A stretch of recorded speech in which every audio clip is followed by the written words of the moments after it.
نعم. بسم الله الرحمن الرحيم، الحمد لله رب العالمين، وصلى الله وسلم على سيدنا محمد وصحبه الأمين. بعد، نحن في نهاية اليوم الثالث في عزاء الوالد حمود الطائف الغزالي باسمي شخصيا وباسم إخوانه وجميع أولاده، أولاده مطهر وأحمد وعبد الرحيم ومحمد، وإخوانه حسن وطاهر. نتقدم لكل من قدم لنا واجب العزاء بوفاة والدنا بجزيل الشكر والامتنان. كان هذا العزاء عن طريق الحضور إلى مجلسي العزاء في محافظة إب في منطقة بني علي، أو في مدينة تعز في شارع جمال استراحة تعز الكبرى، أو عبر التواصل الاجتماعي بكل وسائله وفئاته.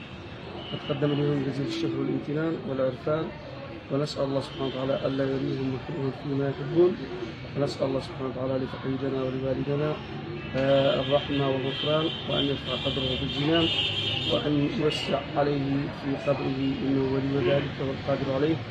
محمد الغزالي استراحة تعز الكبرى، اليوم الثالث لعزاء الوالد حمود الطائف الغزالي.